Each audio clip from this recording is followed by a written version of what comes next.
Bueno, ahora sí, ya estamos saliendo en vivo. Buenas tardes para todos, todas y todas quienes nos están escuchando y viendo a través del Facebook de La Indija Ediciones. Vamos a ir esperando unos minutitos para que la gente se conecte, que vayan llegando. Y mientras tanto, bueno, vamos a ir comentándoles un poquito acerca de esto que nos convoca hoy, de este libro y de esta presentación que está dentro de un ciclo de presentaciones que vamos a tener en este mes de octubre, de 3 títulos publicados por la editorial.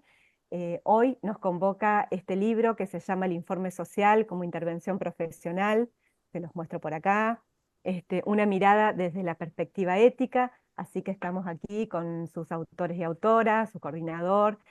Vamos a estar charlando un poco acerca de este tema. Vamos a pedirles a quienes nos están escuchando y nos están viendo que si tienen preguntas, consultas o lo que necesiten saber o quieran intercambiar, puedan ir dejándolo en el Facebook de la editorial, que yo se los voy a ir pasando a las autoras, a los autores, para que, bueno, esto sea así una especie de ronda conversatorio acerca de esto del informe social y su dimensión ética. Em, en principio, bueno, quiero agradecerles a todos quienes están ahí y ahora también a Walter Giribuela, que se enganchó por ahí con la propuesta cuando salió desde la editorial para la escritura de este libro, y por supuesto a todos y a todas quienes Walter convocó. Aquí estamos casi todos, faltan 2 personas nomás que ahora ya las vamos a mencionar, así que por nuestra parte más que agradecidos de que se hayan sumado a esta propuesta. Bueno, les cuento que el libro, si bien está coordinado por Walter, tiene muchos autores y autoras de distintos, estábamos hablando hoy, puntos del país, así que es bastante federal. Yo los voy a nombrar. Tenemos a Leonardo Varela, a María Amelia de Lucía, a Diego Barla, Vanessa Aparicio, a Loana Moneta, a Facundo Zamarreño, a Yamina Juanás, Gustavo Galeán, Susana Casaniga, y por supuesto Walter también que escribe. Así que bueno, bienvenidos y bienvenidas a esta presentación. Quiero también comentarles, y quiero acá tomarme una pequeña licencia, decirles que quienes hacemos la Indija Ediciones y quienes están hoy acá compartiendo esta presentación, somos todos egresados y egresadas de la universidad pública, así que para nosotros esta presentación hoy tiene mucho, mucho sentido, mucha fuerza, mucha potencia, y nos trae también mucha alegría que podamos estar reunidos acá compartiendo esto que somos, porque atravesamos justamente las aulas y los pasillos de la universidad pública. Así que bueno, esto es como un pequeño muestrario de todo lo que surge de allí. ¿Mm? Así que para nosotros es una alegría enorme poder estar convocándoles hoy. Le voy a dar la palabra a Walter para que iniciemos con esto. eh, y bueno, ya saben, cualquier cosa a través del Facebook nos preguntan o nos consultan. Bueno, buenas tardes. Muchas gracias, Laura.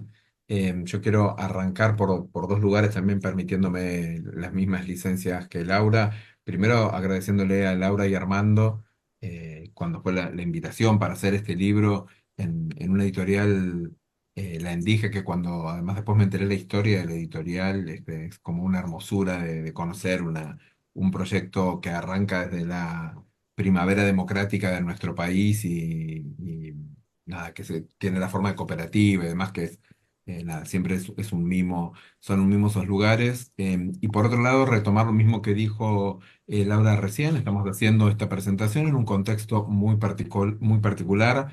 Somos graduados de universidades, muchos de nosotros nos ganamos la vida de manera activa, algunos ya retirados, algunos en este momento no están trabajando, pero nos hemos ganado o nos ganamos la vida en la universidad y estamos en un momento realmente crítico, dramático de nuestras universidades y estamos haciendo esta presentación en un escenario de tomas, clases públicas y demás que no queremos dejar pasar por alto, porque gran parte de nuestros pensamientos que acá compartimos hubieran sido imposibles en un escenario sin universidad para muchos de nosotros, así que nada, no me parecía un detalle menor, así que agradezco a Laura también que lo haya traído acá y demás. Un poco mi intención es comentar muy brevemente algunas cuestiones de la trastienda de lo que se pueda contar, que mis compañeras y compañeros no se asusten de de este libro. Cuando me invitaron Laura y Armando a pensar un libro sobre ética a partir de un seminario que habíamos dado y que, y que nada, hablaba sobre la ética y la intervención y demás, me dieron la libertad de poder, la libertad en el más lindo de los sentidos y en el verdadero de los sentidos de la palabra, de poder a convocar a las personas con las que a mí me parecía.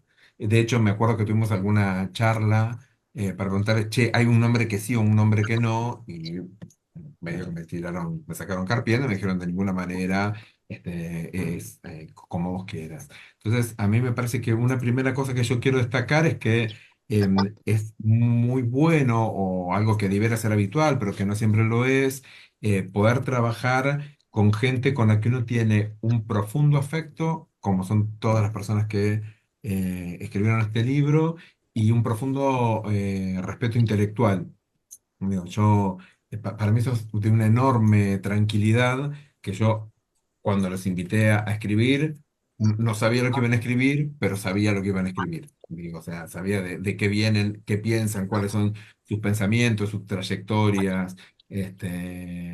Nada, acá hay gente desde que compartimos trabajo, compartimos vida, compartimos enseñanza. Yo fui primera camada de los estudiantes de Leo, así que nada, me parece que hay un popurrí que es de lo más interesante.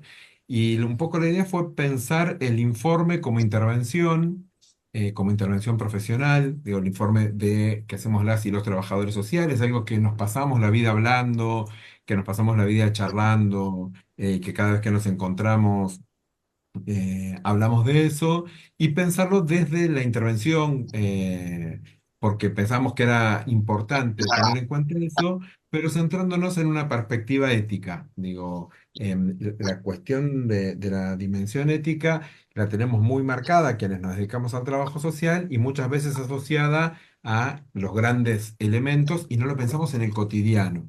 Y nos parecía que era clave poder mirar ese día a día, ese micro ejercicio de la ética, en el sentido de que en cada instancia que nosotros intervenimos está presente. Y por otro lado, era interesante plantearlo en algo que se fue dando con el devenir del tiempo, porque empezó un poco antes, que siempre quienes nos dedicamos al trabajo social nos gusta jactarnos con que somos una profesión particular y muchas veces decimos que somos una profesión contrahegemónica y ahora tenemos la enorme certeza de que lo que lo somos. eh, ya que nuestra ley de ejercicio profesional, ustedes lo saben bien, y es algo en lo que se mete Diego en su capítulo, plantea que los trabajadores y las trabajadoras sociales trabajamos desde una perspectiva de respeto a los derechos humanos, desde una mirada ética y en búsqueda de los derechos sociales. Y cuando desde el poder se plantea que los derechos sociales no son derechos, sino que son una pérdida, y que los derechos humanos son un curro, claramente nos pone en un lugar contrahegemónico, y claramente se nos impone ahí también, una vez más, una mirada ética en la que cada uno de quienes escribimos algún capítulo en este libro intentamos centrarnos. Yo muy brevemente les comento, el capítulo tiene 10 libros, 10 libros no, es al revés, el libro tiene 10 capítulos, esa era la idea. Hoy algo dijo Laura, es un libro federal que tiene mirada desde distintos lugares, escrito por una gran parte de trabajadores sociales y algunos compañeros que vienen de otra disciplina, pero que están muy cercanos al trabajo social, como es el caso de Leonardo, que viene de las letras, pero que está trabajando con trabajadores sociales y padeciéndonos desde hace muchísimo tiempo. Em, bueno, es un libro federal, esto que decíamos, que tiene miradas desde distintos lugares. Y me parece que es un libro que tiene la particularidad que en gran parte, además, habla de cuestiones que hemos hecho.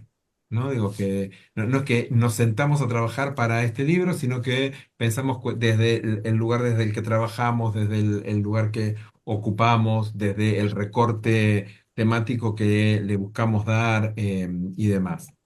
Entonces, me parece que esa es una de las potencias que tiene este trabajo colectivo y demás. Yo, eso es lo último que quería decir para pasarle la palabra a mis compañeros, que cada uno cuente su capítulo, volver a agradecerles a los compañeros de la editorial y a cada uno y cada una de los autores la alegría de haber podido trabajar con ellos. Así que, si les parece, vamos a ir con cada uno. Vamos a empezar por Leonardo, que es el que tiene el primer capítulo, y vamos a seguir por ahí. ¿Qué tal? ¿Cómo están todos?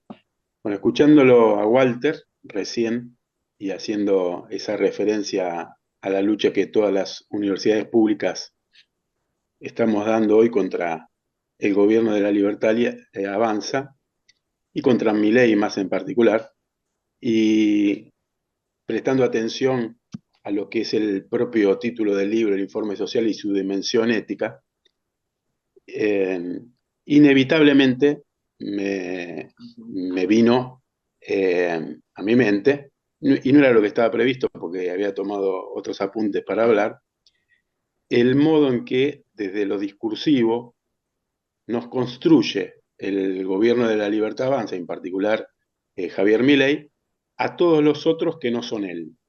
El lenguaje justamente permite, a partir del yo, que se construya un tú. No hay yo sin tú y no hay tú sin yo. Bueno, ¿cómo nos designa el presidente de la nación a nosotros? Viejos meados, o sea, el tú es viejos meados, soretes, el tú es soretes, mogólicos como insulto, degenerados fiscales, delincuentes, aborteras, zurdos empobrecedores, cucas.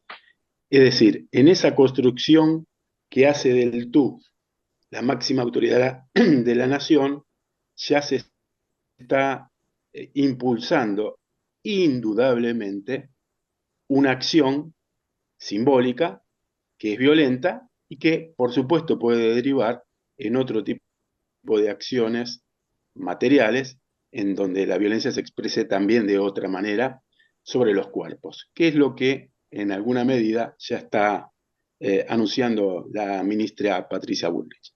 Bien, de esto de alguna manera nos ocupamos en ese primer capítulo, en donde de algún modo podemos decir, partimos del poder del lenguaje al lenguaje del poder.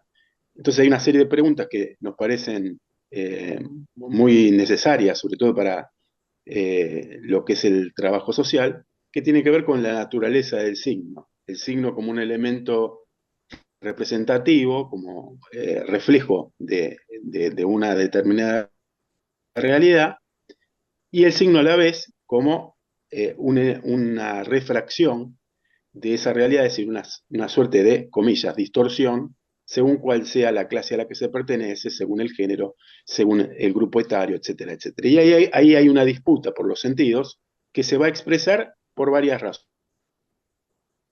Por un lado, porque al haber división de clase va a haber división de lenguaje, como dice Roland Barthes, y por otra parte porque no es la única división, la división de clases, sino que hay otro tipo de divisiones que también se van a expresar en el lenguaje entendido como una especie de campo de batalla. Eh, Ahora bien, el lenguaje como una facultad innata de la que dispone la especie humana nos define. ¿En qué sentido? Nos define como género Homo y nos define como especie sapiens, es decir, es un salto cualitativo importantísimo, porque entre otras cosas nos va a distinguir de otras especies animales. Entonces, en este sentido, podríamos decir que el lenguaje es central en tanto y en cuanto nos conforma en nuestra subjetividad, pero también, como no hay lengua sin cultura ni cultura sin lengua, o sociedad sin lengua, ni lengua sin una sociedad en la que se va a expresar, podemos pensar, no podemos decir que es también una cosmovisión.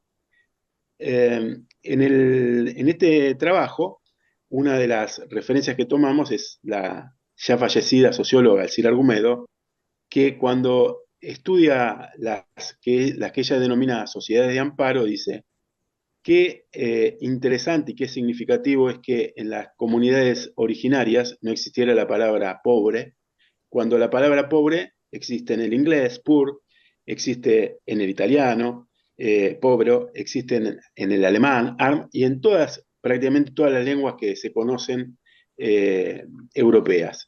Y ella da una respuesta. La palabra pobre no existía en la mayor parte de las lenguas origen, donde mal que bien estaban garantizadas las necesidades básicas para todos los integrantes de esa sociedad. Por lo tanto, como sociedad de amparo, no necesitaba de esa palabra pobre. Entonces, en este sentido, reflexionar sobre el lenguaje, y por eso me pareció muy interesante cuando Walter me ofreció hacer un trabajo sin especificarme sobre qué, y yo, que no soy de trabajo social, pensé que el aporte que podía hacer estaba en este orden de cosas, ¿no? Es decir, bueno, dado que trabajamos con discursos, dado que trabajamos como signos, llevemos a cabo algunas reflexiones sobre los signos que constituyen los discursos y sobre los discursos en el marco de las interacciones sociales.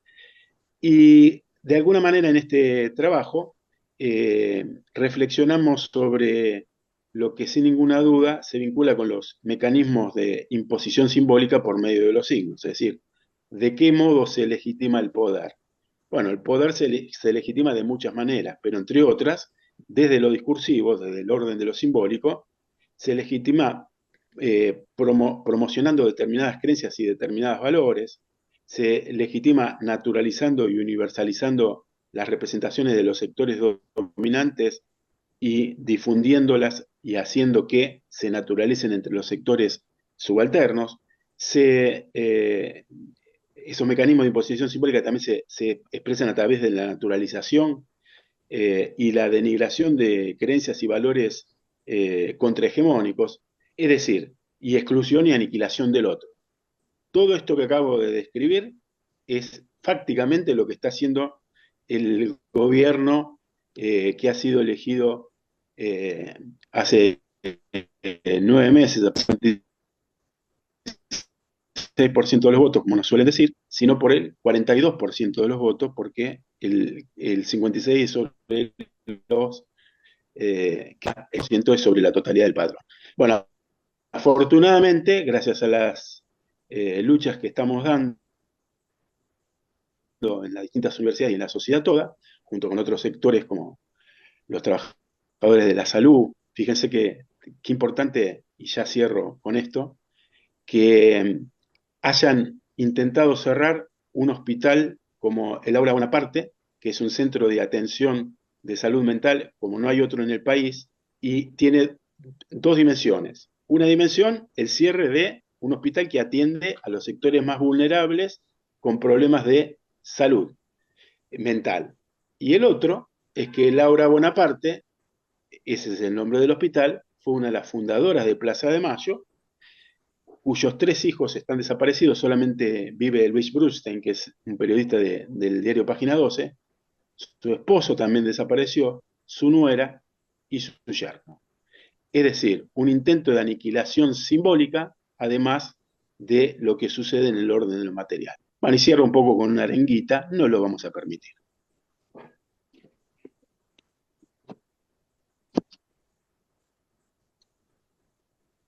Gracias, Gracias, Leo. Leo. Gracias. Si A les ustedes. parece, seguimos en el orden, así que vamos a escuchar. Bueno, creo que vengo Bueno, yo. por favor, dale. Bueno, un gusto estar acá, incluido los que no estoy viendo, ¿no? Así que eso, en estos tiempos es algo importante para celebrar. Segundo, de este grupo de profesionales soy la más vieja, lejos. Eh, yo ingresé a la facultad con el gobierno democrático del 73 y me fui en medio de la dictadura militar. Y después, durante muchísimos años, fui docente ya, digamos, como decía recién Walter, en la primavera democrática. Quiero agregar en esto, como para empezar, digamos, antes de hacer alguna referencia al capítulo que escribí, que como trabajadora social, integrante, digamos, del colectivo, del trabajo social, creo que estamos asistiendo en este contexto, en nuestro país, a una segunda pandemia.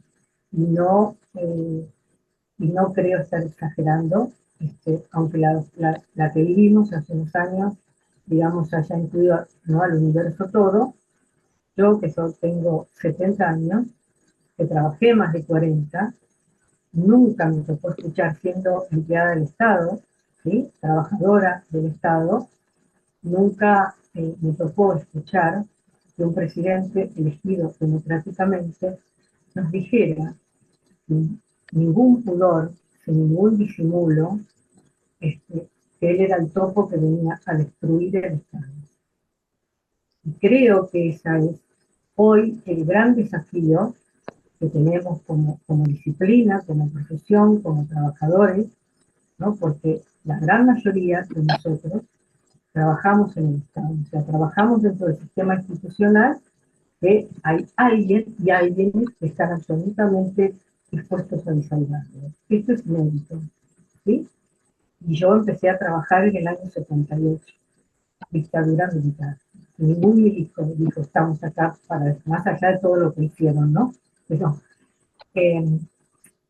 dicho esto, yo hace 14 años que me jubilé, tengo dos actividades y que me dedico a la actividad privada y ad honorem de la supervisión, ¿no? He sido absolutamente vinculada, como yo primero me jubilé de una primera trinchera, ¿no?, que era la gente con la que trabajaba estaba del otro lado, y ahora estoy en una segunda trinchera de trabajar con colegas, en principio, trabajadores, el 99,9% trabajadores del Estado. A mí me parece muy importante, yo acepté el convite de Walter con mucho miedo, porque yo lo único que escribía era, digamos, artículos para la cátedra, o algunas capacitaciones, o algunos artículos también para algo de la capacitación de posgrado que y entonces, el capítulo que yo escribí, a mí yo lo que intentaba, o lo que intenté, y no sé si fue lo que salió, pero lo que intenté es desacralizar la cuestión de la ética, que siempre parece que hablamos de la ética como algo inasible, y no es que lo inventé, ni mucho menos. Entonces, por eso el primer autor que cito, que es Badiou, que es el que habla de una ética situada, pensar en una relación estrecha con nuestra experiencia profesional, digamos, no de cualquier modo, sino en algo que el mayor convite es, digamos, articular, amarrar la palabra con el acto, ¿no? Entonces, pensar desde ese lugar, y además, como plantea desde hace tantos años la querida colega Susana Casañeda, pensar además la singularidad, digamos, bien amarrada, articulada con la perspectiva de la singularidad, ¿no? No se puede ser empático así, digamos, ni pensar en la otredad, sino se la incluye en la dimensión más microfísica, que es uno como profesional y con quienes estamos trabajando, ¿no? Con las personas con las que trabajamos. Entonces yo el capítulo, como lo dividí en dos cuestiones, una que traté, digamos, a situar la ética desde dos perspectivas, una muy antigua y muy vigente. Yo quiero aprovechar, yo estoy sentada en mi estudio y quiero compartirles que la foto que se ve aquí detrás, que es una pared bloqueada que tengo del estudio, es la casita donde Baruch Spinoza vivió hace muchísimo tiempo, y que tuve la fortuna y la posibilidad de conocer ese lugar, porque yo con Spinoza, digamos, con alguien que hace tantos años desacralizó y además hizo esta distinción, que por eso yo la traigo en el capítulo, ¿no?, entre moral y ética, ¿no? La moral como esa fuerza inercial, en el caso de los trabajadores sociales, y en el paradigma en el que yo me formé hablábamos del deber ser, ¿no? Entonces el deber ser como esa fuerza inercial que aplasta, y que es consciente, y que es dogmática, y que nos dice a través de nosotros lo que la gente con la que trabajamos tiene que hacer y decidir. Y por el otro lado, tomé la noción de ética situada de Fernando Ulloa cuando él despliega la ética de la abstinencia, es decir, de pensar, de tratar de respondernos esa pregunta como profesionales, ¿qué hacemos con lo que sabemos? Y yo, irreverentemente, le agregué, ¿y cómo descubro lo que no sé? Y en algo que me parece muy Ulloa, que de ahí se deviene toda la posición, digamos, como más actual, así como Spinoza hablaba, nadie sabe lo que puede un cuerpo, ¿no? Pensar a la ética como una instancia inconsciente, motorizante, desde el lugar de la condición de posibilidad. Y en el caso de Ulloa, la abstinencia plantearla en esa cuestión, ese aforismo tan, para mí, digamos, que me parece absolutamente imprescindible, y él, ya metiéndose en el ejercicio profesional, plantea que la ética sería no desmentir en la práctica lo que se sostiene teóricamente, ¿no? A veces hay tanto divorcio entre la palabra y el acto, digamos, hay como un virus diatrogénico que ahí se divorcia la palabra del acto. Y, y desde ese lugar me parece que es muy importante, y eso, referenciando lo espiritual, que siempre lo espiritual ha sido como bastante aleatorio, ¿no? Escribimos, ¿no? Cuando podemos, no tengo tanto que hacer, que no tengo tiempo de escribir o de registrar, algo que sigue siendo una dificultad que permanece en aquellos lugares donde el trabajo, donde hay una computadora para 5, y bueno, si puedo escribo.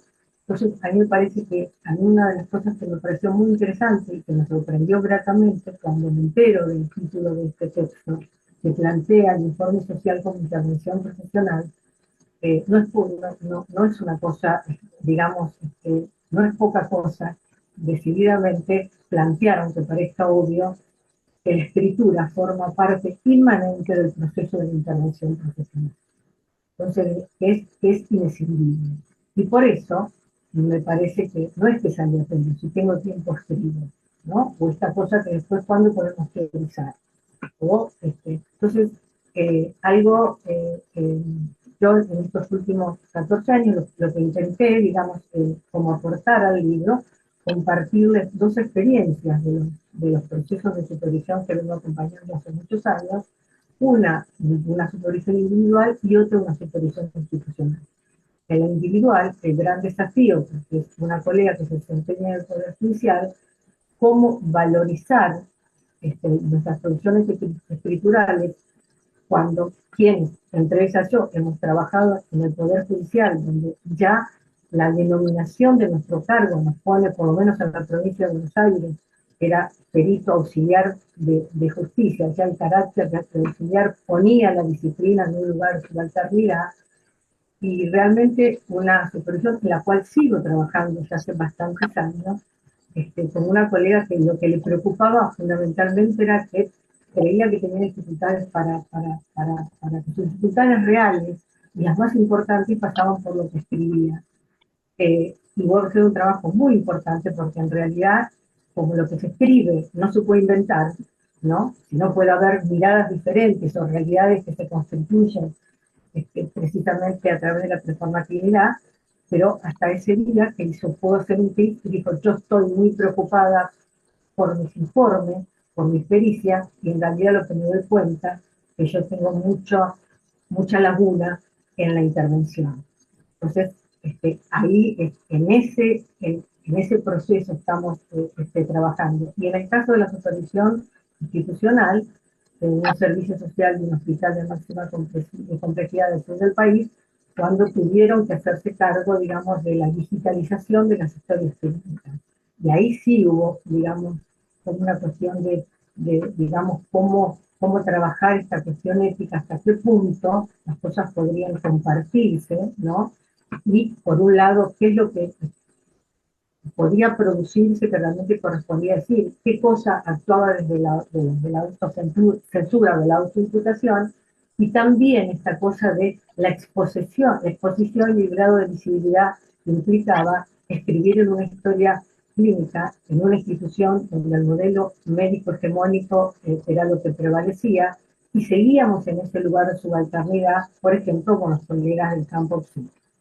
Bueno, fue realmente esa supervisión, no ya la he terminado hace unos años, pero realmente durante mucho tiempo estuvo orientada a trabajar, digamos, ¿no?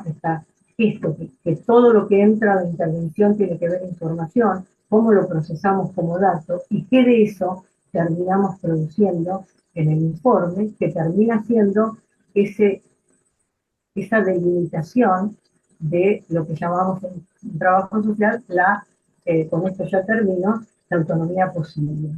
Y yo trabajé casi 40 años en el Poder Judicial, sabía que mi capacidad autonómica finalizaba poniendo María Amelia de Lucía, ¿no? Matrícula tanto, y el que decidía siempre era el otro, ¿no? Entonces, esa delimitación organizó la forma de cómo hice trabajo social tantos años y es lo que intenté colaborar. Así que, nada, algo de eso espero que pueda, digamos, acompañarles para algo. Gracias.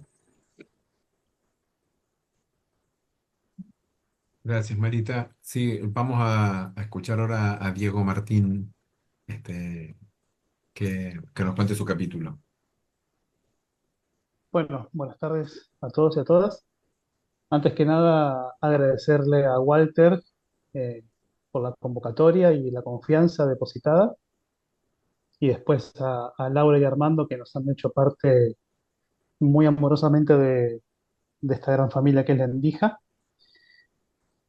Eh, no quiero dejar de decir algo en el contexto que estamos viviendo y un poco a partir también de lo que decía Leonardo, eh, con el peso que tienen las palabras y lo simbólico que tienen las palabras en los dichos del presidente, eh, y también decirles del lugar que ocupo en la actualidad como presidente de la federación, que, que el otro día me parece que lo más preocupante que dijo el presidente también, lo hablamos con Walter estos días, eh, dos ideas. Una que hablamos con Walter también, la primera es el sacarnos el sombrero con los estudiantes de las universidades, los y las estudiantes, que son ellos los que están enarbolando una lucha, entendiendo, ¿no? Eh, el rol protagónico que tienen ellos en la vida de la universidad y la valentía de enarbolar una bandera de lucha, eh, tal vez viendo más allá de lo que podemos ver nosotros de las intenciones, ¿no? Y, y en la defensa de un bien preciado que es la educación y que lo viven eh, tajantemente en sus propias vidas. Acá no hablan ellos no son parte ni de los curros, ni de los sobres, ni de los cargos, sino simplemente están defendiendo la posibilidad de, de una mejor calidad de vida y un futuro de vida desde lo empírico, ¿no? Me parece que eso no lo tenemos que perder de vista. Y lo otro que a mí me preocupa, lo que dijo el presidente, ¿no? En esta cuestión que me parece aquí por detrás de la lucha de clases, ¿no? Donde los pobres sostienen a los ricos y lo tira así soslayadamente, tira estas frases, ¿no? Y el poder de la palabra, como bien decía Leonardo, eh, y me preocupa, ¿no? Me preocupa en la línea también de lo que planteaba Marita, esta pandemia, bueno, de los tiempos que pensamos que no íbamos a vivir y los volvemos a vivir. Y el desafío que tenemos de seguir sosteniendo la democracia y las instituciones y sobre todo paradigmas que nos atraviesan en nuestra praxis o en nuestra justicia profesional, que son los derechos humanos y la justicia social.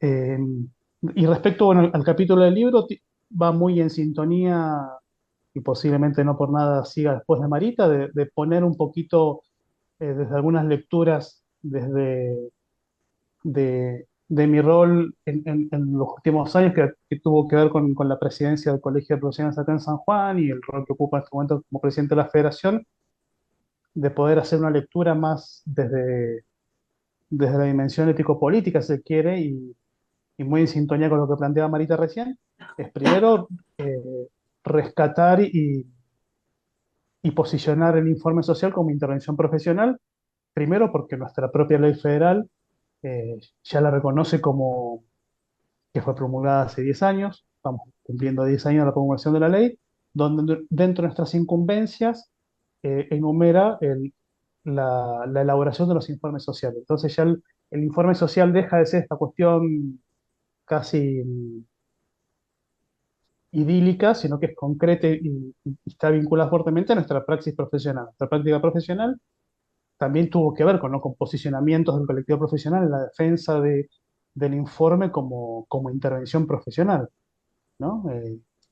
Yo un poco en el capítulo, cuando enmarco un poco de dónde comienzo y este posicionamiento que también tenemos que nos enmarca la ley, que es los derechos humanos y la justicia social, que son un poquito las anteojeras que nos enmarca nuestra intervención, la ley federal, eh, tiene que ver también con esto, es decir, cualquier otro poder hacer una ficha, poder hacer un registro, pero el informe social como tal es una propiedad eh, del trabajo social, ¿no?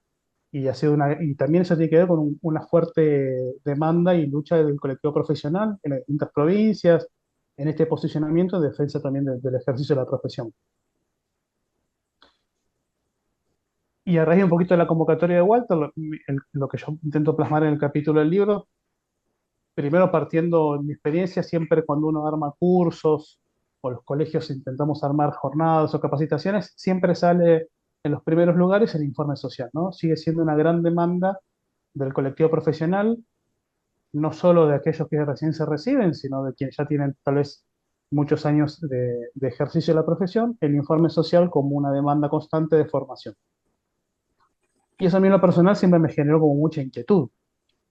Eh, bueno, y ahí en el libro intento hacer ensayo algunas hipótesis, mirando primero nuestra formación profesional en la academia, sobre algunas ausencias que yo creo que tenemos vinculadas al informe social, eh,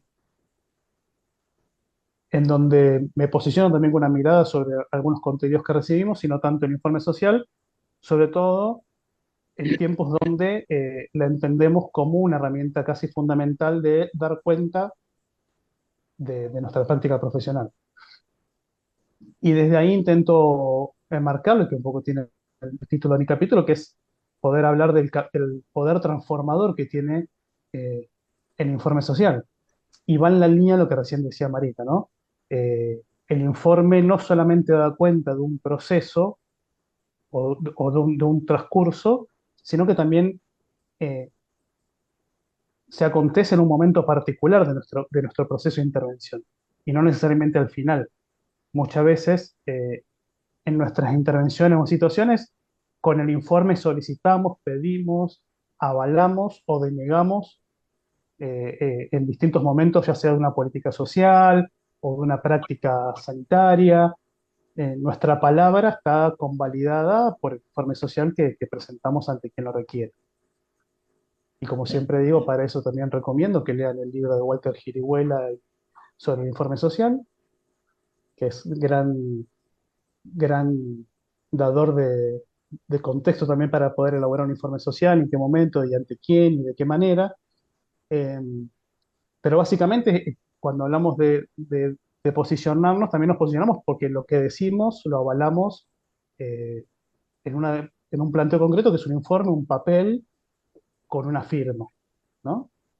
Y, y ahí es donde yo hablo también del poder que tenemos los y las trabajadores sociales en nuestra intervención de transformar.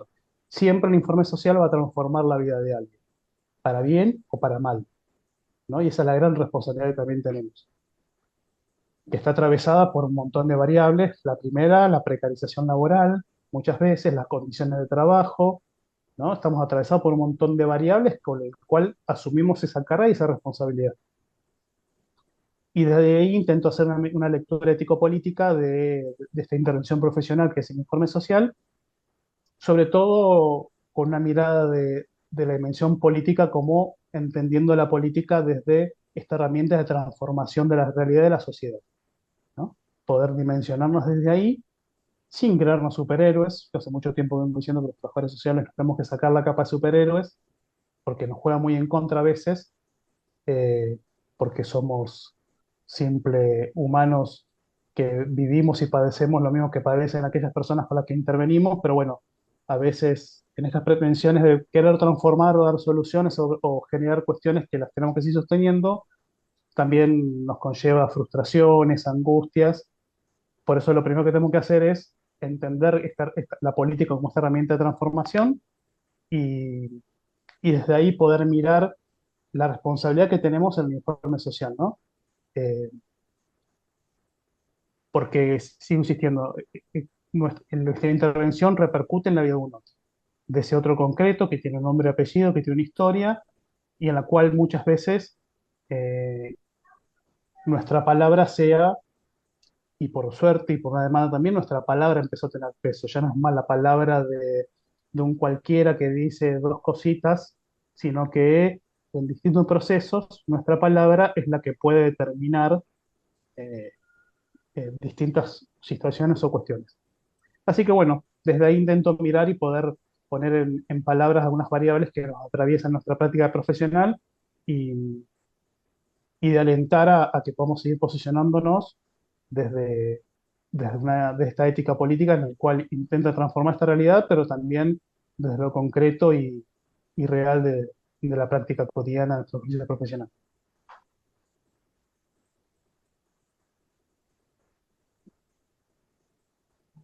Buenísimo, gracias Diego.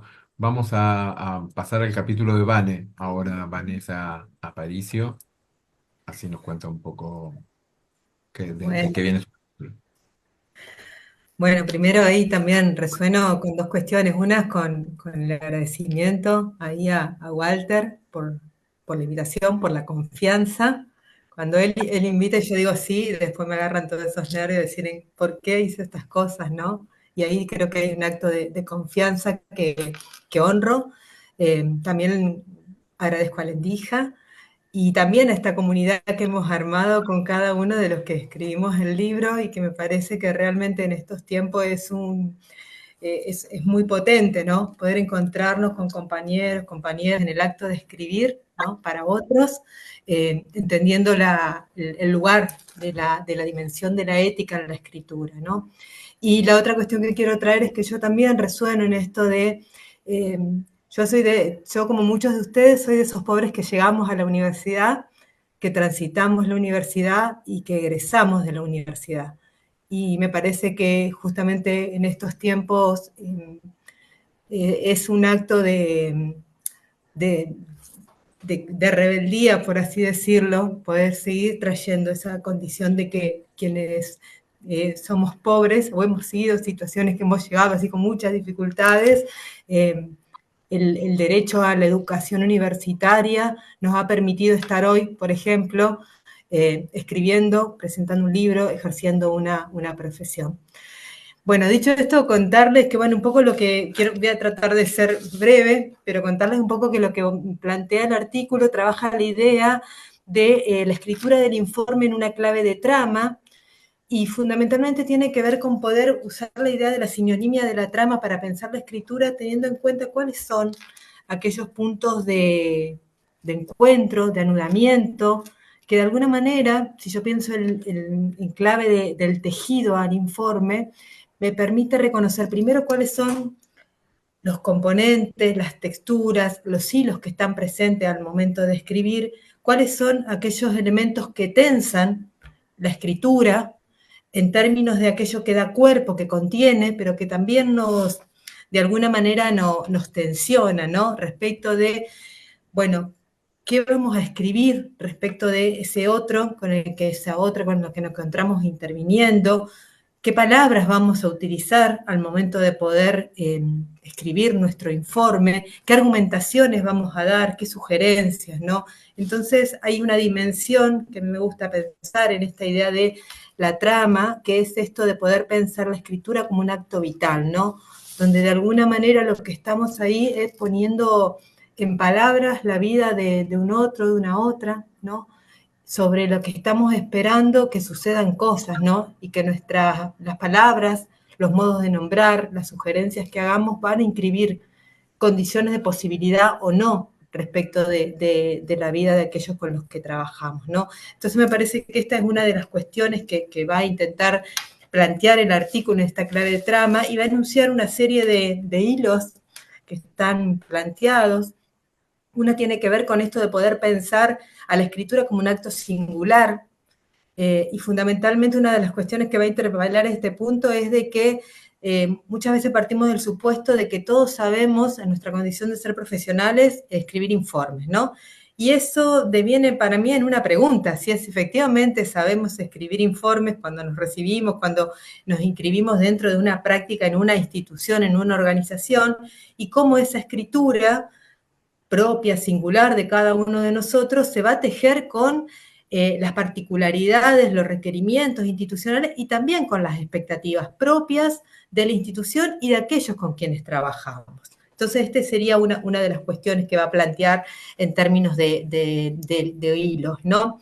La otra cuestión que se va a plantear en el artículo es esto de poder pensar entre la escritura necesaria y el deber de la escritura, fundamentalmente respecto de, bueno, aquellas situaciones donde ese deber de la escritura aparece, por un lado, respecto de lo que necesitamos poder escribir respecto de lo que está pasando, pero también ese deber en términos de aquello que viene impuesto de una exterioridad. Yo no lo conté, pero lo traigo ahora, porque era una de las cosas que habíamos acordado.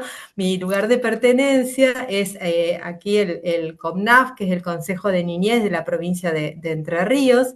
Ya soy una antigua trabajadora de esa área, y digamos, mucho de esto está en juego, sobre todo respecto de el Poder Judicial, ¿no? Cuando aparece el oficio y la demanda de que informemos en 24, en 48 horas, en 3 meses, qué estamos haciendo, ¿no? Entonces aparece esta cuestión de el deber de la escritura con plazo, con periodicidades, y un poco la atención respecto de, bueno, cuando ese deber de la escritura no necesariamente tiene que condecirse con que le voy a decir al otro lo que el otro espera, sino solamente que tal vez estoy trabajando, me estoy ocupando de la situación, ¿no? Muchas veces esto parece ser desde otras áreas una no respuesta en relación a las expectativas de nuestra intervención. Entonces, digo, ahí hay también en esto de las tensiones que plantean las escrituras de los informes un campo de disputa que vamos dando, ¿no? Digo, responder a las demandas del otro desde nuestras expectativas, desde nuestra posibilidad de nuestra propia intervención y no desde las expectativas institucionales que otros actores tienen respecto de nuestro trabajo. La otra cuestión que va a trabajar es esta idea de poder pensar quiénes son los sujetos que están presentes en el acto de escribir, ¿no? Es decir, estamos ahí en este dar voz, ¿no?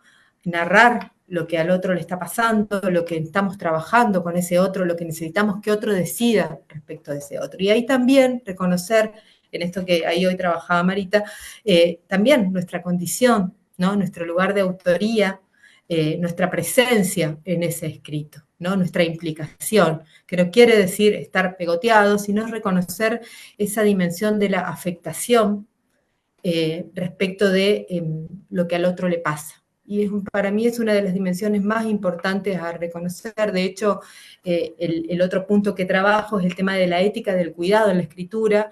Es un punto que hace mucho tiempo vengo trabajando. Ahí retomo algunos planteos de Heidegger y de Boff, para poder pensar en que cómo nuestros escritos pueden ser realmente instrumentos de cuidado y también de descuido, en términos de poder pensar cómo alojamos lo que al otro le va pasando, qué lugar le damos, cómo lo reconocemos en términos de su potencia, de sus posibilidades, de su autonomía, y en términos también de nuestro acompañamiento, de nuestras gestiones, de la oportunidad de habilitar algunas cosas que sin nuestras intervenciones no serían posibles, ¿no?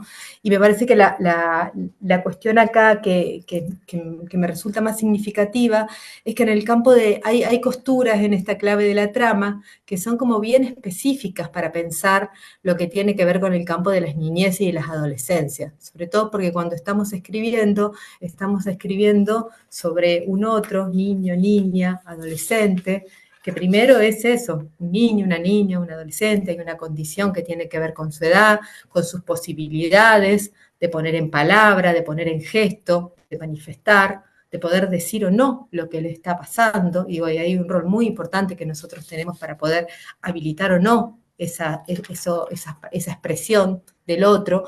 También en relación a que también está mediado por el lugar de los adultos, adultos que muchas veces son referentes de cuidado y de crianza importantes en ese proceso de trabajo con los niños, con las niñas, con los adolescentes, y otras veces que son adultos que justamente lo que inscriben son situaciones de descuido, de desprotección. Entonces digo, eso es una particularidad que tiene la escritura, la ética de la escritura, de los informes en el campo de las niñeces y las adolescencias, ¿no? Y la otra cuestión que a mí me parecía en esto de poder pensar esas singularidades de ese escrito es poder primero trabajar esta idea de la confidencialidad, que el niño sepa, en la medida de sus posibilidades y su entendimiento, que ese trabajo que estamos haciendo con él también va a implicar que podamos escribir, que podamos comunicar algo, que vamos a sugerir cosas respecto de su situación a otro para que se tomen algunas decisiones, ¿no? Y me parece que eso es muy importante, que podamos ponernos en palabras, que podamos decirle al otro, insisto, en la medida de lo que pueda comprender, en la medida de su comprensión, esto, cómo es nuestra intervención, la escritura que estamos haciendo, es una escritura situada, implicada y que es una escritura que lo involucra, porque cuando estamos planteando la toma de una medida de protección excepcional, la solicitud de una declaración de adoptabilidad, una guarda o la permanencia dentro de un grupo familiar, esas decisiones que estamos tomando, esas sugerencias que estamos haciendo, digamos, dejan huella, marcan, escriben e historizan la vida de ese otro sujeto. Solo quisiera terminar con algo que dice así, que está ahí en el articulito, y que dice: habrá cuidado en la escritura cuando se aloje esa ética vincular de reconocimiento del otro como auténtico otro, alejado de objetivaciones, mismidades y prejuicios. Habrá cuidado cuando haya encuentro, cuando se reconozca en mi relato, su existencia y el vínculo que se gesta en la intervención. Habrá cuidado cuando haya un modo respetuoso de elegir palabra, de enunciar relato, de recuperar vivencias, de transmitir o parafrasear dichos. No se trata solo entonces de decir, sino de un saber decir, de apelar a un modo de enunciar capaz de hospedar a ese otro y en ese mismo acto transmitir mi propio posicionamiento profesional respecto de eso que estoy diciendo. Bueno, solo eso. Gracias a todos y a todas. Gracias, Vane. Bueno, seguimos con el capítulo de Loa, entonces, Loana Moneta. Bueno, gracias. Primero que todo, gracias a Walter por la invitación a sumar un aporte al libro y a la gente de la Endija, bueno, por hacernos el espacio. En el artículo que está en el libro, un poco lo que a mí me interesaba era compartir algunas reflexiones respecto de mi práctica, y ahí un poco respondo a lo que nos pedía Laura, como de ubicar un poco dónde estamos cada uno y desde dónde escribimos. Yo soy trabajadora social, bueno, me recibí en la UNLU, estoy trabajando ya hace un montón, desde el año 2008, en una guardia interdisciplinaria de salud mental en un hospital público de Capital, y además soy docente en la UNLU, trabajo junto con Walter, tengo esa suerte. Y un poco las reflexiones surgen, las que están en el artículo, a partir del malestar que estamos transitando en el contexto de estas intervenciones en la guardia, que me parece que es imposible no pensarlas en el contexto que estamos habitando en este momento, por un lado, como de derrumbe de un montón de cosas que pensábamos que ya estaban discutidas y acordadas, este proceso que por lo menos yo vengo pensando como de mucha imposibilidad de dialogar y de alojar y de ser hospitalario de las instituciones, y acá pienso en el hospital, y también en el encuentro con una demanda que está estallada, producto de la situación que estamos atravesando, y donde claramente las respuestas que estamos pudiendo brindar a las familias y a los niños que llegan a estas guardias que están ubicadas en hospitales generales. El equipo está formado por psiquiatra, trabajador social y psicólogo. Bueno, llegan con problemáticas sumamente complejas, y a veces parecería que las respuestas que podemos dar desde las instituciones vienen siendo como también fragmentadas, insuficientes, y un poco desde ahí viene lo que pienso en el trabajo, en el artículo, digo. Primeramente, una particularidad que tiene es que hacemos un montón de prácticas escriturales desde la guardia, desde el registro en la historia clínica hasta el proceso de hacer un consentimiento informado, y después diferentes informes que, como decía recién Vanessa, se nos exige en un plazo muy corto de tiempo presentar para dar cuenta de diferentes situaciones. Yo lo que tomo como para pensar en el trabajo son las internaciones involuntarias y voluntarias de personas, tanto adultos como niños, por padecimientos mentales, y por otro lado las situaciones que llegan también a la guardia, derivadas mayormente desde instituciones educativas del área del hospital, donde se sospecha la vulneración de derechos de niños. Frente a todo este abanico de situaciones, en un contexto de precarización laboral, de alta demanda, contando, por ejemplo, que no tenemos ni un consultorio propio para atender a estas personas en el hospital, ni, por ejemplo, tenemos impresora, con lo cual hacemos los informes a mano todavía ahora, porque si no hay que salir a rastrear qué servicio tiene la impresora con tinta para que nos deje imprimir, y a veces nos lleva más tiempo que sentarnos y escribir. Bueno, en ese contexto surge la pregunta de, bueno, ¿qué pasa con la ética laburando en este contexto de época, en este contexto laboral y en este contexto, bueno, con las personas que llegan con altos grados de padecimiento? Y sí, como venían diciendo, sí coincidimos, me parece, en los diferentes artículos, en esto de que lo escrito construye realidades, ¿sí? En nuestro caso, si pensamos en estos informes que tenemos que producir en un lapso de 10 horas, determinando, por ejemplo, si una persona está en riesgo y tiene que quedar internada, pensemos que en algún punto implica que si nosotros evaluamos que hay que hacer una internación involuntaria, estamos construyendo una realidad, esa persona no se va a poder ir del hospital, ¿sí? Con lo cual, digo, le coartamos, si quieren, entre muchas comillas, la posibilidad de deambular, de salir, de ir, queda en el hospital. Lo mismo si pensamos en las intervenciones con niños. El Consejo de Derechos nos pide a nosotros que definamos si el niño puede o no puede volver a su casa con su familia, con quién tiene que volver, si tiene que quedar internado porque está en riesgo, con lo cual no es una pavada lo que se pone en los informes, sino que construye realidades, y tiene impacto en la realidad y en la vida cotidiana de la gente. Una particularidad, como decía, es que son informes interdisciplinarios, no son puramente informes sociales, sino que firmamos muchas veces los 3 profesionales del equipo, o al menos tenemos que firmar 2 en estos informes, con lo cual nos ha implicado llegar a acuerdos y construir acuerdos éticos respecto de qué se escribe, cómo dar lugar como a las diferentes miradas disciplinares en esos escritos.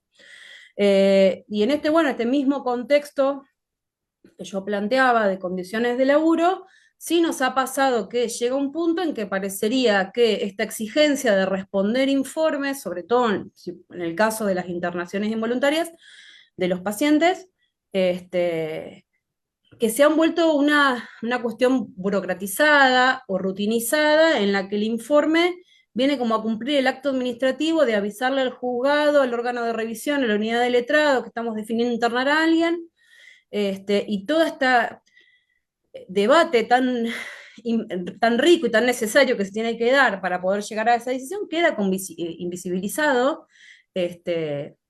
por el contexto en que se produce el informe, y porque por otro lado, a diferencia de lo que suele pasar con los informes sociales, no hay un diálogo con quien recibe el informe. Como mucho tenemos como un recibido, o por ahí un reclamo porque no está legible, tenía que ser en PDF y no en tal formato. Y eso es todo, parecería como que caen al vacío. Y frente a eso, sentimos que esta práctica escrita, que está tomando determinaciones sobre la vida de la gente, se le baja el precio, ¿sí? Y por otro lado, otra cuestión que me interesa como pensar un poco en el artículo es eh, la importancia que tiene el tomar decisiones sobre la vida de la gente en el marco de un equipo y pensar que esas decisiones vienen a resguardar algunos derechos o a proteger algunas cuestiones, pero después a distancia si miramos como en qué contexto se va a dar esa internación de la persona. Digo que por ahí va a implicar muchos días de espera en la guardia, sin condiciones mínimas de dignidad y de comodidad, con la dificultad para dar turnos y bueno, y todas las cuestiones que sabemos que suceden. Y ahí, bueno, yo decía, bueno, hay como un desfasaje acá entre este discurso o esta cuestión de la ética y después la realidad donde se dan las, las internaciones de los pacientes. No lo quiero hacer muy largo. Respecto de también pienso algo en relación a las situaciones de evaluación de vulneración de derechos de niños, donde acá sí se da un diálogo con dificultades, con demoras en el tiempo, con los diferentes organismos frente a los cuales tenemos como que brindar nuestra evaluación profesional y nuestras propuestas de egreso para ese niño, niña y adolescente. Y bueno, y acá lo que me interesaba era como recuperar esto, como repensar la noción de la urgencia en la guardia, poder pensar esto de la importancia de la pausa en el equipo para poder evaluar como a conciencia la situación, digamos, por el impacto que tiene en la vida de un niño toda esta escena. Este, y la importancia en el escrito del informe de que esté claramente planteada nuestra evaluación. Porque me parece que cuando en los informes por ahí nos comemos, como la describimos solamente por ahí, y no se pone nuestra mirada, nuestra evaluación, nuestra propuesta, estamos como dándole lugar a quien lo lee de tomar esas decisiones en vez de nosotros.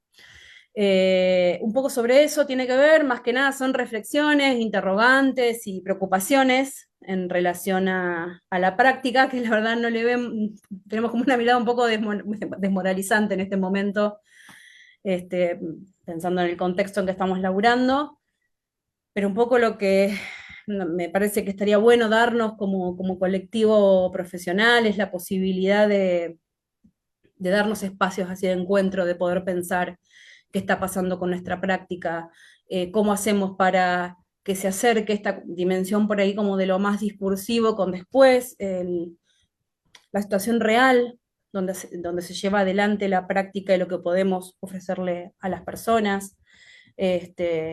Bueno, y seguir, nada, un poco lo que a mí me interesa es poder pensar que la ética, más allá de lo que pueda aparecer en el informe, tiene me parece que está como muy entramada con nuestra práctica, en el momento de la entrevista, en el momento de escuchar y en el momento también de elegir qué es lo que ponemos y qué es lo que no ponemos en estos informes que producimos.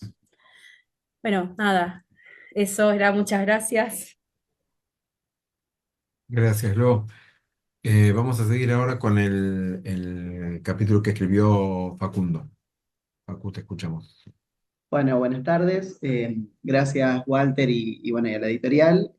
Celebro esta presentación, como decían los compañeros, en el marco bueno, de la toma de universidades y bueno, la pongo en valor como un acto de resistencia también en defensa de la educación pública. Eh, Cuando Walter me invitó a participar del libro, si bien todavía no estaba el título definido, sí sabíamos que la idea era trabajar desde una perspectiva ética, una mirada desde la ética, y bueno, en base a mi formación y a mi trayectoria y bueno, lo que venía trabajando, me propuse, bueno, considerar qué aportes desde la ética feminista podemos dar y retomo un poco a Marlene Guayar, que plantea que el feminismo exige una ética y es que no puede quien lo abraza, quien acuerda con el posicionamiento feminista, construir otra edad en términos patriarcales. Por lo tanto, a partir de ahí, hago un desarrollo más general en el capítulo, después intentando tomar algunos ejemplos. Lo denomino el capítulo Informar lo social, es escribir lo sexual, en parte trabajo eso. Y parto de algunos interrogantes en relación a de qué modo nombramos a las personas con las que intervenimos, a su vez teniendo en cuenta que el informe siempre va a ser leído por un otro, una otra, por otra persona, cuáles son los imaginarios que se generan en relación a aquello que escribimos y qué presiones y estereotipos reproducimos a la hora de escribir. En términos de Val Flores, ella se pregunta cómo funciona la escritura como práctica de heterosexualización. Eh, y de ahí retomo la idea de que bueno, el informe y la escritura en general tienen un carácter político performativo a través de la idea de performatividad de Butler, en función de que citamos y recitamos constantemente acciones que reproducen prácticas heteros y sexistas desde el momento en que alguien nace y se define si es niño o niña, y a partir de ahí se reproduce una serie de pautas, estereotipos y roles esperados en sociedad en función del género de las personas. Entonces lo que me pregunto es, bueno, ¿qué de eso reproducimos en la escritura, principalmente de un informe? Tomo tres normatividades, por así decirlo, la heteronormatividad, la cisnormatividad y la crononormatividad, como aquellos marcos en los cuales se establecen nuestros mandatos de género, de identidad de género, de expresión de género, en relación a los deseos, el papel esperado en sociedad y también en función bueno, de las edades, de lo esperado en cada edad. Eh, el desarrollo quizás es un poco más teórico en ese sentido, pero sí el sentido es visualizar dentro de nuestros escritos qué prácticas de heterosis-normatividad reproducimos e intentar esbozar algunas ideas, sugerencias de cómo sortear y no ser quizá reproductores, al menos intentar no ser reproductores de estas normatividades o de estas cuestiones que pueden generar opresiones o faltar el respeto a quienes se autoperciben de un género que no es el asignado al nacer. Y bueno, lo que me propongo es la idea de un lenguaje óptimo, parafraseando de algún modo la distancia óptima o cercanía óptima, bueno, ¿cómo lograr un lenguaje óptimo, ¿no? Aquel que no vulnere derechos, que intente ser respetuoso en términos de identidad de género, que a su vez no sea un lenguaje que en otros, al ser leído, genere eh, un rechazo. Sabemos que quizá el uso de la E, del lenguaje inclusivo, puede generar un rechazo y al final podemos terminar obturando un proceso de intervención, pero que ese lenguaje no sea reproductor de estos estereotipos. Es un desafío y es una intención. Retomo algunos ejemplos de informes en los que estaban redactados de un modo, interpretados de una forma y quizá la situación era otra, o juego un poco con esto de utilizar algunas generalidades y bueno, la idea es, Javier Gasparri, que es un profesor de literatura de acá de Rosario, menciona no ser nuestros propios policías del lenguaje, sino intentar eh, sostener prácticas que sean respetuosas y que tengan en consideración la diversidad sexogenérica, las desigualdades de género y que intenten apuntar a no ser reproductores de estas desigualdades. Básicamente el posicionamiento es ese, intentar desde los aportes del feminismo, de las perspectivas de género, desarmar un poco el lenguaje a la hora de utilizarlo, principalmente en los informes, teniendo en cuenta esto, que trasciende nuestra intervención, que lo leen otras personas más allá de la que nosotros nos proponemos en un informe predeterminado, que lo dirigimos a alguien, pero también hay un montón de otras personas que lo van a leer y bueno, tener en cuenta que de algún modo qué imaginarios reproducimos, qué respetamos, qué no respetamos, y de qué forma podemos intentar propiciar prácticas respetuosas. Básicamente es ese el capítulo. Gracias, Facu. Y nos queda también el capítulo de Yami, que la vamos a escuchar ahora, Yamina. Estás muteada, Yami.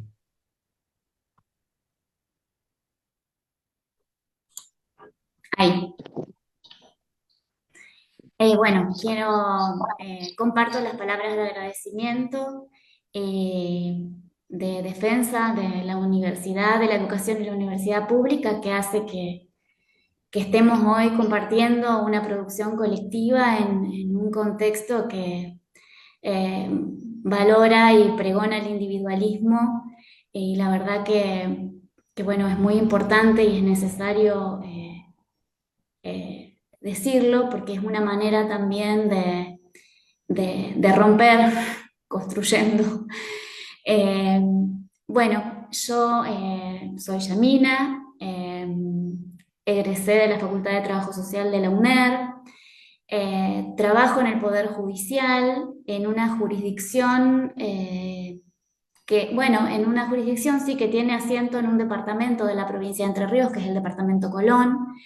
Integro un equipo técnico que es interdisciplinario, multifueros, o sea que responde a las demandas de los juzgados que dependen del Superior Tribunal de Justicia, a las fiscalías que dependen del Ministerio Público Fiscal y a las defensorías que dependen del Ministerio Público de la Defensa. Bueno, hace ya 10 años que trabajo ahí, y lo que intenta el artículo es, bueno, recuperar la experiencia de la intervención profesional, intentando, bueno, reflexionar acerca de las implicancias del acto de escribir que impone la intervención profesional, acto de escribir que, bueno, para quienes trabajamos en el Poder Judicial es una práctica habitual porque es cotidiana, es incierta porque por el lugar, digamos, de subalternidad no vinculante que ocupamos en la estructura, y que es peligrosa porque siempre estamos tocando zonas oscuras que el sistema postula, creando, digamos, un lugar para esa palabra que se nos rehúsa y que es posible. En ese sentido, el artículo, digamos, intenta revalorizar la palabra del trabajo social, y lo hace desde la perspectiva del acontecimiento, entendiendo, digamos, que el acontecimiento es una acción humana que no se limita al terreno de lo personal, sino que justamente implica una decisión ética y política, y que es en esa instancia donde los y las trabajadoras sociales podemos decidir si queremos convertirnos, si queremos ser sujetos de acontecimiento o no, o sujetos éticos a partir de empatizar, digamos, con el dolor del otro, de la otra, sujeto de la intervención profesional. Digo esto porque también el artículo, digamos, está planteado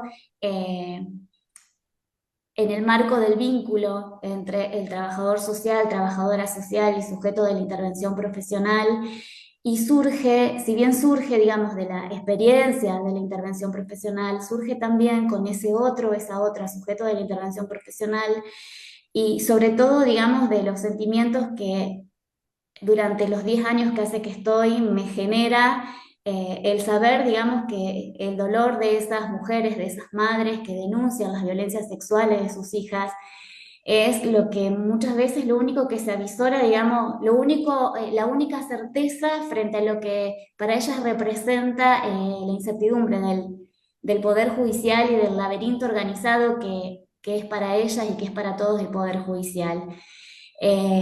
Y digamos, un artículo que no solo surge de esa experiencia con ese otro y esa otra, digamos, sujeto de la intervención profesional, sino también, bueno, de los espacios de la supervisión profesional en los que nos fue acompañando Walter, en donde el informe social aparece como un objeto de reflexión.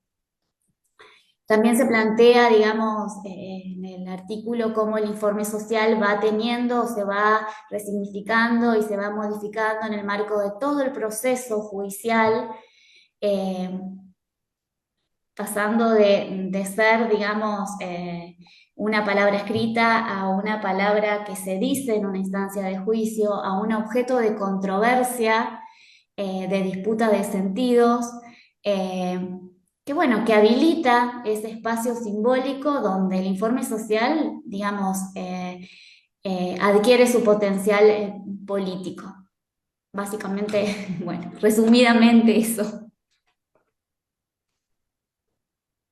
Gracias, Yami.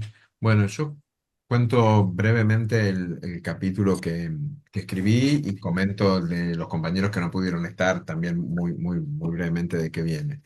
Yo en el capítulo que escribí viene de una reflexión que venimos teniendo hace un tiempo largo por trabajar el tema. Digo, primero como escritor de informes, digo, como cosa que hacemos todos quienes trabajamos o hemos trabajado en la atención directa, y después por el hecho de cursos, seminarios en los que venimos trabajando bajo la modalidad taller por lo general, con aquellas cuestiones de qué tiene un informe, qué tiene que tener un informe y demás. Y me parece que la potencia que tienen esos espacios es poder trabajar los hay que, ¿no? Digo, estos comentarios de en el informe tiene que tener esto, y entonces sentarte y decir, bueno, dale, vamos a ponerlo, ¿no? Debería poder expresar tal cosa, dale, veamos cómo lo hacemos. Porque partimos de la idea que hay que dejarse un poco de hinchar con esta idea que nos quisieron meter a los que tenemos un poquito más de tiempo de recibidos, con que nos decían hace mucho tiempo atrás que el informe tenía que ser algo neutro, y esto es del orden de lo imposible por las múltiples cosas que hemos escuchado acá hoy, desde lo que arrancaron diciendo Leo o Marita hasta lo último que acaba de pasar, de comentarnos Yamina sobre, y cada uno de los compañeros sobre siempre implican un posicionamiento, implican una postura y demás. Entonces, pensar la escritura, en lo que proponemos en el capítulo, es como intervención profesional, no eso que viene después, no eso que se hace cuando me queda un rato de tiempo, no eso que tengo que hacer por padecimiento, que sí, no, a veces no es lo que más nos divierte, pero que es intervención. Digo, para esto nos apoyamos en el planteo que se yo en Austin, sobre que la palabra tiene un carácter performativo y que es posible hacer cosas con esas palabras, y que las vivimos haciendo en trabajo social. Lo que pasa es que a veces presuponemos que a los demás no les importa. Ahora, en estos cursos que yo les decía, desde donde arrancamos pensando el capítulo y el libro, yo siempre suelo preguntar si alguien alguna vez lo presionaron, le sugirieron, le indicaron, lo invitaron amablemente o menos amablemente a poner, sacar o cambiar algo de un informe. Y por lo general la respuesta es que sí. Y entonces yo lo que me pregunto después es, ¿pero para qué lo harían si es esa cosa inservible? Entonces ahí uno empieza a poder repensar qué tan cierto es que no sirve para nada, y en realidad cuáles son las dificultades en esa escritura y demás. Y me parece que eso tiene que ver con muchas de las cosas que fueron planteando recién todos mis compañeros y compañeras, digo, que tienen que ver con implicancias éticas, pensar para qué informamos. A mí hay un libro de Judith Butler que me interesa muchísimo, en el que ella lo organiza todo retomando una pregunta que se hacía Hannah Arendt sobre si es posible vivir una buena vida en medio de una mala vida. Y arma todo el libro para contestarse esa pregunta, y cuando hacemos nosotros un informe es una pregunta que está presente. Digo, ¿es posible esa vida? Creo que Vane decía antes, tener en cuenta quién lee. Y ahí también se cruzan dimensiones éticas de un peso enorme, como quién lee y cuándo leen. Porque yo escribo algo pensando en quién lee hoy, pero ese informe sobre adopción, capaz que dentro de 16 años lo lee un pibe en el que estamos contando parte de. Y esto no es decir, no escribo, esto es ser hiperminuciosos sobre lo que escribimos. Y en el otro extremo del escenario tenemos los planteos que decía Loa sobre, y hago un informe en la guardia, y también ahí intervienen cuestiones éticas con 5 personas que me gritan al costado, uno que le pasó algo. Entonces, bueno, en esos escenarios son los que escribimos y es en los que pensamos esta intervención. Y lo que intentábamos en este trabajo, retomando un planteo de Kaminsky sobre las implicancias que hay en torno de las intervenciones. Él no nos habla a las y los trabajadores sociales, pero es absolutamente replicable. Soy un irrespetuoso en hablar de Kaminsky delante de Marita, digo que es como una especialista en el tema, pero digo, en ese sentido, retomar qué implicancias teóricas tiene nuestra escritura, la escritura de nuestros informes, qué implicancias institucionales tienen y qué implicancias libidinales se nos juegan, intentando darle siempre una perspectiva ética a esas implicancias. Insisto esto tomando la base del carácter performativo. Y terminábamos o tratábamos de terminar el artículo pensando en los desafíos que se nos presentan en clave ética. Digo, es pensar que los podemos resumir o a reagrupar en tres, que tendrían que ver con pensar la intervención profesional en cada uno de los actos que hacemos, es decir, eh, tener en cuenta que están siempre presentes, lo tengamos consciente o no, cada decisión que tenemos tiene una implicancia ética, reconocer la imposibilidad de declarar moralmente neutra una acción, por ejemplo, la escritura. ¿No? Digo, a veces uno dice, bueno, lo hago, y parece, el otro día comentaba con algunos compañeros que hice el ejercicio de ponerle a la inteligencia artificial datos para que haga un informe. Y lo hizo perfecto en términos de redacción, pero es escandaloso en términos de contenido, ¿no? Digo, y en términos éticos, es realmente escandaloso, porque hace todo lo que se puede hacer mal, lo hace mal. Ahora, la escritura está bonita, está bien escrita, está lindo. Y me parece que las otras implicancias tienen que ver con, o los otros desafíos es tener muy presente esto que decíamos antes, quién va a leer, quién lo va a leer, y no presuponer que todo el mundo le va a comprender de la misma manera. Entonces, ser sumamente conscientes que en este acto de escritura, que es fuertemente un acto de intervención, que no es eso que viene después, que es intervención, que hacemos cosas con eso que escribimos, no podemos escatimar esfuerzos en contemplar la dimensión ética. Sabemos en qué escenario estamos trabajando, sabemos que es sumamente complejo, pero nadie nos invitó a formarnos en una profesión sencilla, noble y por la que vayamos a ganar fortuna, todo lo contrario. Entonces, bueno, un poco por ese lado viene, noble sí, perdón. Por ese lado viene el artículo. Respecto de los otros dos artículos de dos compañeros que no pudieron estar hoy, muy brevemente, uno de ellos es el artículo que escribe Gustavo Galeán. Él también retoma como lo hace Yami en un aspecto, las reflexiones en aspectos éticos que tienen que ver desde una mirada anclada en la justicia, y él se cuestiona la inmediatez burocrática que a veces implica hacer un informe y demás, y el impacto que tiene esto en la vida cotidiana de las personas, un poco también algo que está transversalmente atravesando la totalidad de los capítulos. Y el último de los capítulos es una entrevista que les recomiendo mucho la lectura, que tuve la suerte de hacerle a Susana Casaniga, no porque haya preguntado yo, sino por la respuesta de Susana, que hoy no podía estar y acabo de hablar con ella antes de empezar esto, y quería mandar su saludo y sus disculpas por no poder estar. Y hablábamos muy brevemente con Susana recién sobre lo poco explorada que es en este tipo de trabajos la entrevista y los aportes que pueden traer, ¿no? Y en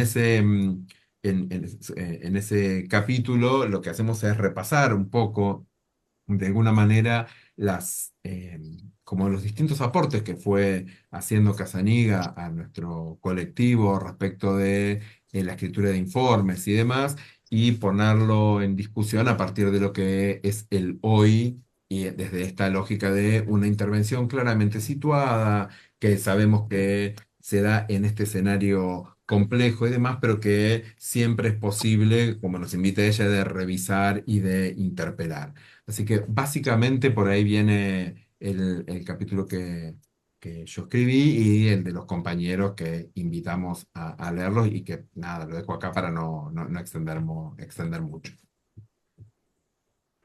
Bueno, precioso todo. Acá hay varios comentarios. Les quiero contar sobre todo bueno, que hay gente escuchando y viendo desde diversos puntos del país, lo que la verdad me llena de alegría. Desde Formosa, de Catamarca, Comodoro Rivadavia, Río Gallegos, Corrientes, Caña de Gómez. Así que bueno, varios puntos del país ahí conectados. Y también hay algún par de comentarios y preguntas que yo se los leo si ustedes quieren por ahí esbozar alguna respuesta o algún otro comentario. Bueno, primero ahí Sebastián Reartes pide o pregunta si después se podría pasar, dice él, la teoría de lo hablado. Supongo que quizás quiere algo más de bibliografía. Después Silvina Goncalves que dice que el libro es muy bueno y que se puede hablar sobre cómo a veces personas, si se puede o si ustedes pueden hablar sobre cómo a veces personas que no están calificadas para hacer informes lo hacen y desde los juzgados se aceptan. Cuesta mucho que se valore este trabajo, dice Silvina. Jimena ahí hizo un aporte en relación a lo que decía Loana, que tiene que ver con las condiciones, que las condiciones laborales determinan, dicen nuestras intervenciones profesionales, eso dice Jimena. Em, que también los ingresos de la mayoría de nuestro pueblo no alcanzan los valores planteados en la canasta básica de alimentos, eso también tenemos que ser capaces de expresar en los informes profesionales. Después, Chili Palmer, con respecto a lo que decía Diego, dice, respecto a tu presentación, asusta la liviandad con la cual se soslaya en nuestros informes ese eje transversal en nuestras intervenciones, vinculadas con la falta de trabajo o precarización laboral. Digo liviandad, pero también es naturalización, tan natural que se invisibiliza aquel clásico mecanismo de inclusión social. En los apartados de diagnóstico habría que señalar lo poco que se hace desde la política pública en aspectos que abonan la inclusión laboral. Esos son algunos de los comentarios que dejaron, no sé si ustedes quieren por ahí retomar Sí, yo quería decir algunas cositas en función de lo que dice la compañera, la colega sobre el tema de las personas calificadas. Ahí hay dos dimensiones. Primero, habría que ver bajo qué aspecto está diciendo que la persona es calificada o Ujú. no, y también hay que ver si es una compañía de trabajo, qué responsabilidad tenemos nosotros sobre los equipos con los cuales trabajamos, cómo nos vinculamos, cómo planteamos, cómo se elaboran esos informes, los espacios de estudio. Bueno, hay un montón de cuestiones para poder ahí ver. Y quien lee no sabe si la persona está calificada o no. Me parece que también hay como colectivo profesional tenemos que tener una responsabilidad también en algunos posicionamientos, algunas defensas de espacios. Es como mucho para poder hablar, pero bueno, hay mecanismos después del diálogo, de acercamiento a esa persona, algún superior, el colegio.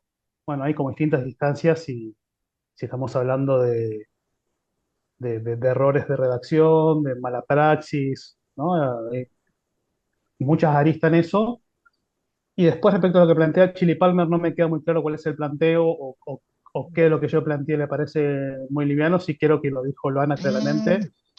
Hay cuestiones vinculadas a las condiciones laborales, cómo se redacta un informe. Estamos atravesados todo eso en nuestras prácticas profesionales y, e inciden también en la responsabilidad que tenemos a la hora de hacer un informe, sin duda. Yo dudo que Loana le sea liviano cuando tiene que determinar si una persona se queda internada, cómo impacta en la rutina de esa familia.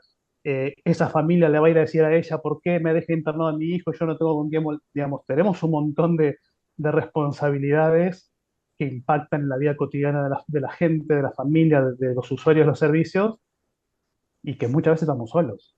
Y sobre eso posiblemente mal dormidos y mal pagos, y bueno, hay un montón de variables que nos dicen que no es el objeto de esta presentación, pero sí que bien lo dijo Loana, que tenemos que seguir discutiendo y problematizando en general el ejercicio profesional, y, pero no deja de ser menor la responsabilidad que tenemos cuando elaboramos un informe.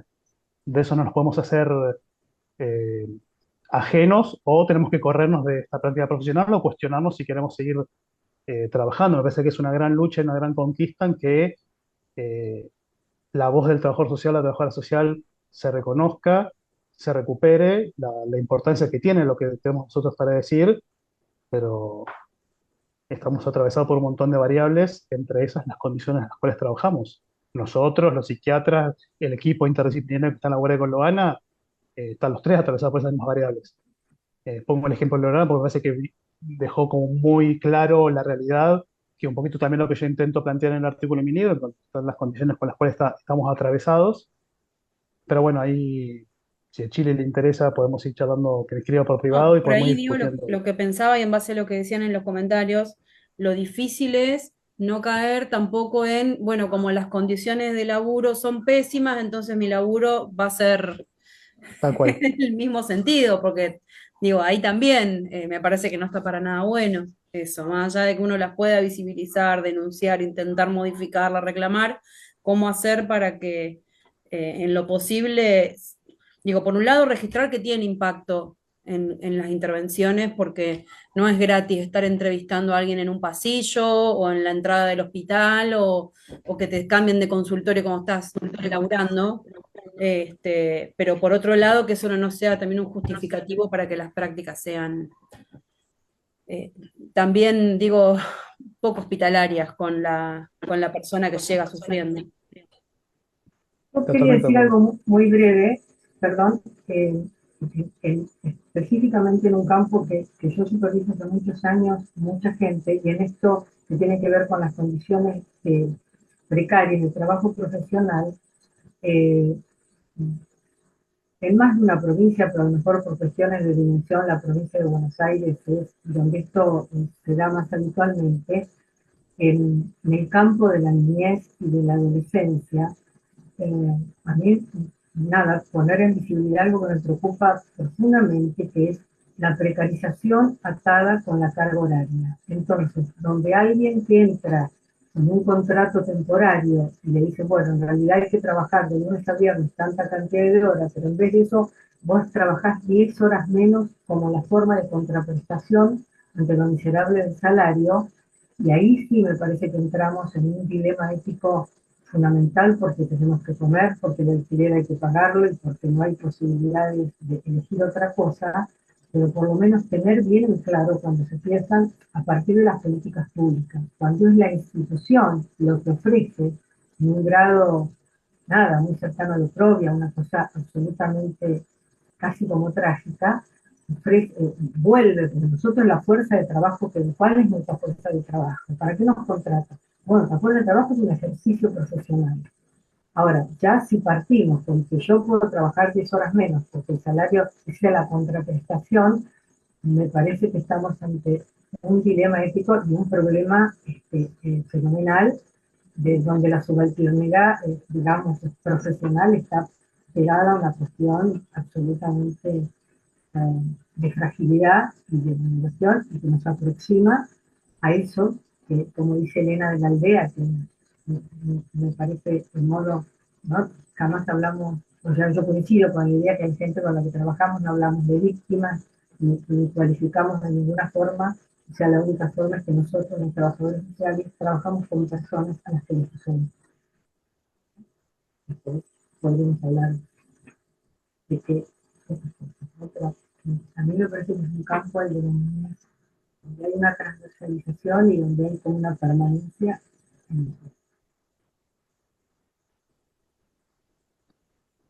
Bueno, ahí con respecto a un comentario, el de Silvina, que decía de personas que no están calificadas y hacen informes, ahí ella respondió eh, que dice bueno, que a ella le ha pasado, o que se refiere, dice, a alguien que no es trabajador social y que pasa en varias instituciones. Bueno, eso no lo sé, pero eh, agregaba eso a a la pregunta de cuál era la situación. Si querés la contesto, digamos, hay que ver en qué institución trabaja e invitar a que el colegio de la zona pueda hacer una presentación, porque tiene que ver claramente, lo dijimos al principio, el informe social es una facultad del trabajador social por ley, es una incumbencia profesional, y si alguien está llenando o haciendo un informe social y más si se presenta a un juzgado, es una falta de ética y esto se puede anunciar penalmente, porque la persona que lo está haciendo no está habilitado para hacer eso. Habría que después ver los detalles particulares, pero en líneas generales eh, se puede hasta denunciar penalmente a esa persona o a la institución que habilita a que eso suceda. O hay instituciones donde un trabajador social firma el informe que hizo alguien que es un pasante, que no está recibido, digamos, también esa es una cuestión, configura un delito, ¿no? Porque en realidad alguien está firmando, aseverando una intervención sobre la cual no protagonizó. Y eso es muy habitual también. Bueno, perfecto.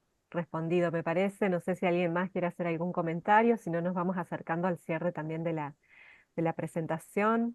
Quedan ahí en Facebook saludos para todos ustedes, para las autoras y autores, felicitaciones por el libro y demás que pueden leer también.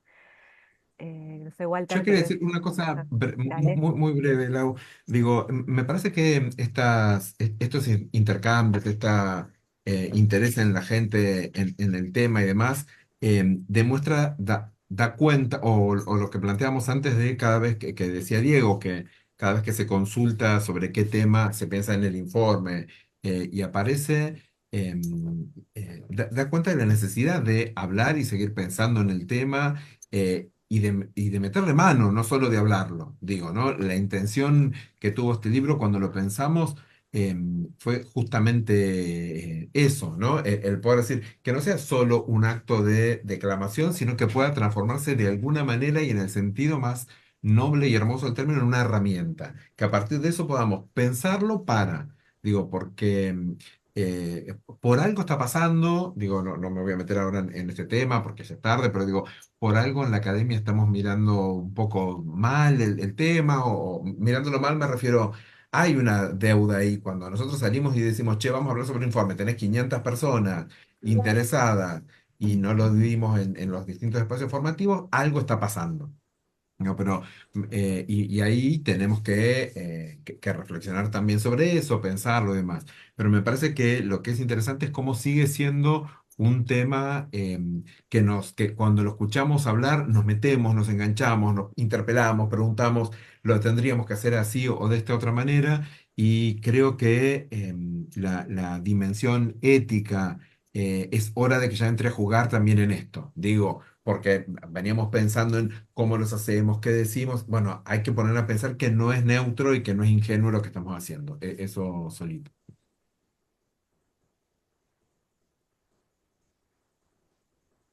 Bueno, bueno, entonces, ¿alguien más quiere agregar? ¿Cerramos? ¿No? Cerramos. Gracias a No, todos bueno, y todas. bueno, Gracias. bueno, Gracias a todos. también nosotros agradecer por el tiempo, bueno, mucha gente que estuvo ahí escuchando y sosteniendo durante toda la presentación, muchísimas gracias. Y bueno, seguimos seguramente, como decía Walter, hablando mucho por otros canales sobre este tema también. Bueno, muchísimas gracias y para quienes no pudieron ver o quieren volver a escuchar, va a estar la presentación subida al canal de YouTube de la editorial. Pueden consultarla ahí también. Bueno, muchísimas gracias y buenas noches. Buenas noches Hasta a luego, todos. gracias. Gracias, buenas noches.